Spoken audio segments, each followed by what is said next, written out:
Don't forget to subscribe to the channel and hit that like button.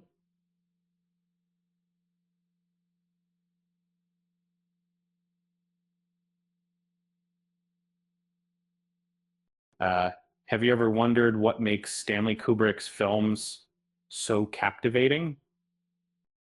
His unique storytelling and visual style have left an indelible mark on cinema. Um, as a passionate film lover, I've spent years ranking Kubrick's works um, and the pinnacle of his genius. 2001, A Space Odyssey. And if you haven't seen it or need a refresher, I highly recommend revisiting this masterpiece. As it's a journey through space that's truly unforgettable. And many people rave about 2001, often placing it at the top of sci-fi lists. And yet some claim Kubrick's work is dull, usually citing this film as their first encounter with his artistry. If you're new to Kubrick, I suggest starting with something more accessible. Films like The Shining, A Clockwork Orange, or Doctor Strangelove are excellent introductions. They showcase his thought-provoking themes and iconic visuals. And once you're familiar with his style, then dive into the cosmic depths of 2001. Let's tick things off with The Shining.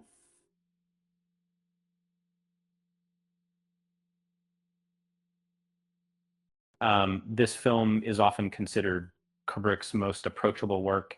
Um, um, Many viewers might not even realize it's a Kubrick film, and hailed as one of the greatest horror movies. It's essential viewing for horror fans. Uh, uh, Based on Stephen King's novel, the story follows Jack, played by Jack Nicholson, who becomes the winter caretaker of a remote hotel with his family. As Jack descends into madness, he encounters supernatural forces urging him to harm his loved ones. And as his son possesses a unique ability to communicate telepathically, known as the Shining. This film encapsulates Kubrick's chilling style, featuring stunning compositions and unforgettable performances. Um, it's a it's a thrilling experience that you won't want to miss. Next, let's explore Room 237, a documentary that dives into the mythology surrounding Kubrick. Um, while it's not directed by him, it offers fascinating insights into his enigmatic persona. Kubrick was a master of mystery, often leaving audiences to interpret his films. Room 237 presents various theories about The Shining, including the wild notion that he staged the moon landing or about on. And while it sounds far-fetched, it highlights the obsession many have with his work. Uh, Moving on, Full Metal Jacket is often regarded as one of the greatest war films. It carries Kubrick's signature style, blending humor with a stark portrayal of war. The film is divided into two parts, the brutal boot camp and the chaos of battle. Private Leonard, or Gomer Pyle, played by Vincent D'Onofrio, is a standout character. His tragic story reflects Kubrick's chilling direction, his keeping viewers on edge. The film serves as a powerful anti-war statement, combining dark humor with a sobering message. Next, let's rewind to Paths of Glory, a lesser known gem set during World War One. Starring Kirk Douglas, it tells the story of a commander who faces the consequences of um, a disastrous mission. This film showcases Kubrick's long-standing critique of war, released 3 decades before Full Metal Jacket. Um, while it's in black and white, true film lovers appreciate the artistry of classic cinema. Passive Glory is a poignant exploration of sacrifice and injustice. And then we have Doctor Strangelove and Kubrick's most comedic film. This satirical take on nuclear war features a group of men in a situation room bickering over the fate of the world. It's a brilliant commentary on the absurdity of power and conflict.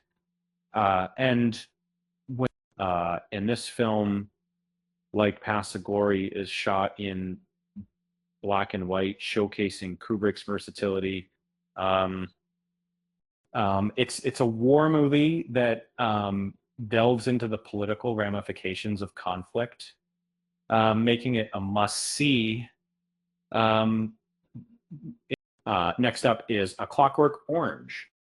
Initially, I was warned against watching it, but I'm grateful I didn't listen.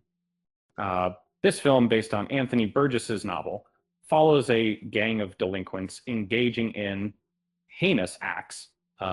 Kubrick's adaptation shifts the focus from youthful recklessness to societal responsibility. It's a challenging watch, but it's filled with sharp wit that often goes unnoticed due to its heavy themes. And finally, it's time for 2001: A Space Odyssey. And it's not been for this, for any Chapter 7 well as Jack runs, but after exploring Kubrick's range, this film offers a slower pace that's worth the journey.